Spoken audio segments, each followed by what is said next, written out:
long Nevian way, for that oven-girdled fortress was powered to withstand any conceivable assault. But the Boise's power and momentum were now inconceivable, and every watt and every dyne was solidly behind that hellishly flaming, that voraciously tearing, that irresistibly ravening cylinder of energy incredible. Through the Nevian shield that cylinder gnawed its frightful way, and down its protecting length there drove Adlington's special bomb. Special it was indeed, so great of girth that it could barely pass through the central orifice of Ten's mighty projector, so heavily charged was sensitized atomic iron that its detonation upon any planet would not have been considered for an instant if that planet's integrity meant anything to its attackers. Down the shielding pipe of force the Special screamed under full propulsion, and beneath the surface of Nevia's ocean it plunged. "Cut!" yelled Adlington, and as the scintillating drill expired, the bomber snapped his detonating switch. For a moment the effect of the explosion seemed unimportant. A dull, low rumble was all that was to be heard of a concussion that jarred red Nevia to her very center, and all that could be seen was a slow heaving of the water. But that heaving did not cease. Slowly, so slowly it seemed to the observers now high in the heavens, the water rose up and parted, revealing a vast chasm blown deep into the ocean's rocky bed.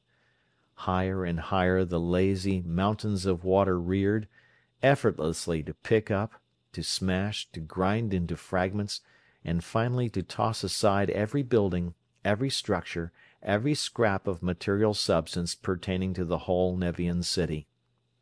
Flattened out, driven backwards for miles the tortured waters were urged, leaving exposed bare ground and broken rock where once had been the ocean's busy floor, while tremendous blasts of incandescent gas raved upward, buffeting even the enormous masses of the two spaceships, poised by their breathless crews so high above the site of the explosion. Then the displaced millions of tons of water rushed back into that newly rived pit, seeming to seek in that mad rush to make even more complete the already total destruction of the city.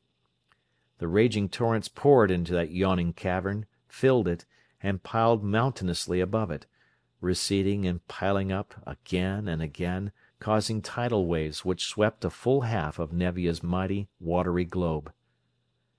The city forever silenced, Rodebush again directed his weapons upon Nerado's vessel. But the Nevian was no longer fighting. For the first time in that long and bitter engagement, not a Nevian beam was in operation. His screens, however, were as capable as ever, and after a few fruitless attempts to make an impression upon them, Rodebush cut off his own offensive and turned to Costigan. "What do you make of it, Conway? You know these people better than we do. What are they up to?" "I wish to talk to you," Nerado's voice came from the speaker, "and I could not do so while the beams were operating. You are, I now perceive, a much higher form of life than any of us had thought possible. A form perhaps as high in evolution as our own. It is a pity that we did not meet you when we first neared your planet, so that much life, both Tellurian and Nevian, might have been spared. But what is past cannot be recalled. As reasoning beings, however, you will see the futility of continuing a contest in which neither of us is capable of injuring the other. You may, of course, destroy more of our Nevian cities, in which case I should be compelled to go and destroy similarly upon your Earth. But, to reasoning minds, such a course of procedure is sheerest folly." Rodebush cut the communicator beam. "Does he mean it?" he demanded of Costigan. "It sounds reasonable, but—" "But fishy," broke in Cleveland. "Altogether too reasonable for a—" "Yes, he means it, every word of it," interrupted Costigan in turn. "That's the way they are, reasonable, passionless. Funny, they lack a lot of things we have, but they've got a lot of things that I wish more of us Tellurians had, too. Give me the plate. I'll talk for Triplanetary." And the beam was restored. "Captain Nerado," he greeted the Nevian commander, Having been with you and among your people, I know that you mean what you say, and that you speak for your race. Similarly, I believe that I can speak for the Triplanetary Council, the government of 3 of the planets of our solar system, in saying that there need be no more conflict between our peoples. I also was compelled by circumstances to do certain things which I now wish could be undone. But as you have said, the past is past. Our 2 races have much to gain from each other by friendly exchanges of materials and of ideas, while we can expect nothing except mutual extermination if we elect to continue this warfare.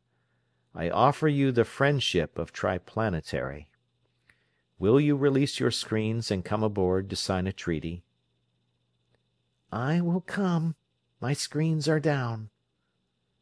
Rodebush likewise cut off his power, although somewhat apprehensively, and a Nevian lifeboat entered the main airlock of the Boise. Then, at a table in the control room of Triplanetary's first supership, there was written the first intersystemic treaty. Upon one side the 3 Nevians, amphibious, cone-headed, loop-necked, scale bodies, 4-legged things to us monstrosities; upon the other the 3 humans, air-breathing, round-headed, short-necked, smooth-bodied, 2-legged creatures equally monstrous to the fastidious Nevians. Yet each of these representatives, of 2 races so different, felt respect for the other race increase within him minute by minute as the conversation went on. The Nevians had destroyed Pittsburgh, but Adlington's bomb had blown an equally populous Nevian city out of existence. One Nevian vessel had wiped out an entire unit of Triplanetary's fleet, but Costigan, practically unaided, had depopulated one Nevian city and had seriously damaged another.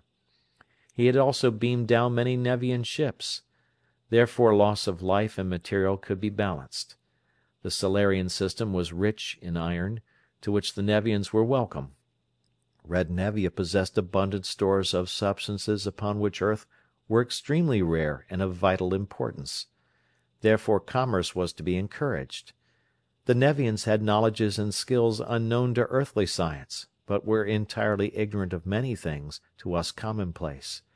Therefore interchange of students and of books was highly desirable, and so on.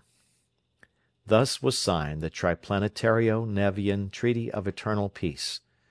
Nerado and his 2 companions were escorted ceremoniously to their vessel, and the Boise took off in an inertialess dash toward Earth, bearing the good news that the Nevian menace was no more. Clio, now a hardened space flea, immune even to the horrible nausea of inertialessness, wriggled lithely in the curve of Costigan's arm and laughed up at him. You can talk all you want to, Conway, but I don't like them a bit. They give me the purple jitters. I suppose that they are really estimable folks, talented, cultured, and everything, but just the same I'll bet that it will be a long, long time before anybody on Earth will really, truly like them. End of chapter. End of book. Thank you for listening.